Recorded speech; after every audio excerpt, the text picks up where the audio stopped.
Welcome back to my YouTube channel. In this episode, I am going to be discussing the rule of thirds, what it is, and how to use it. So pop quiz time. When you are taking a picture of absolutely anything, whether it's your child, your dog, whatever it may be, where do you usually put the subject in the frame? For most people, they try to put it in the center of the frame. And there is absolutely nothing wrong with that. That's a great place to put the subject.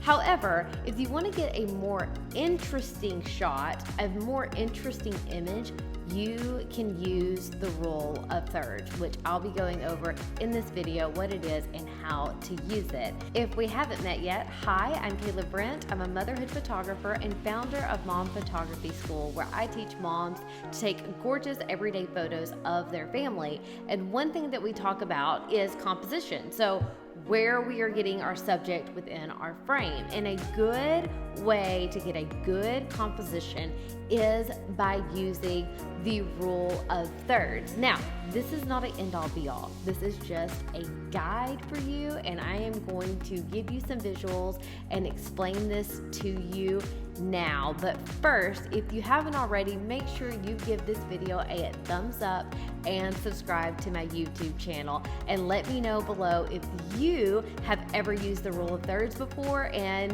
what you think about it. Do you like it? Do you not like it? Do you prefer to have your subject in the middle of the frame? I would love to know, and I'd also love to know any questions that you may have.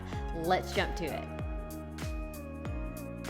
So if you'll imagine with me, we are looking through our camera. We're about to take a portrait. So we have our camera turned to the side. We are in portrait mode, and you see that I have two horizontal lines, and now I have two vertical lines. So this is the rule of third guide here. And what this guide has done, it's broken up the viewfinder into thirds. 1, 2, 3 this way, and 1, 2, 3 this way.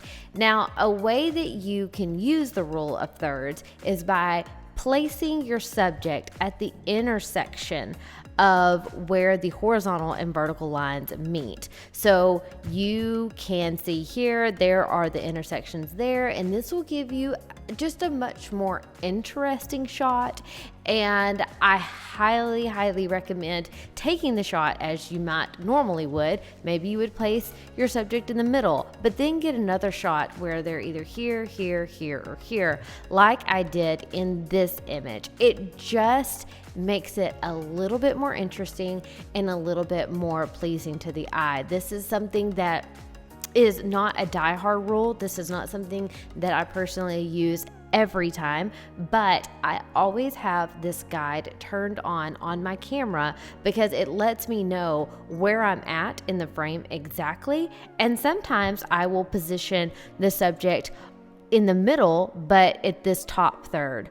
Or sometimes maybe there's something down here that I have the subject really small, and I want, maybe it's water. So I have water back here, and my son is standing here real small, and there's a beautiful sunset, and I will position him in the bottom third. So it's a really good guide, really good to know what the rule of thirds is. Now that you know the rules, you can either use it and you can also break them. So there you have it. Now you know exactly what the rule of thirds is and how to use it. Remember, this is not an end-all be-all type thing. This is just a guide to help you get a much more interesting image when you want.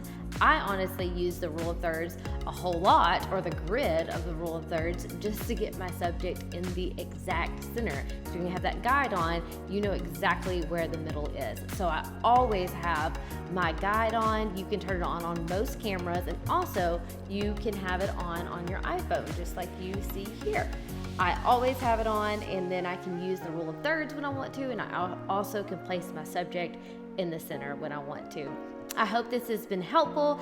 Again, make sure you give this video a thumbs up, subscribe below, and I will see you in the next video. Bye, friends.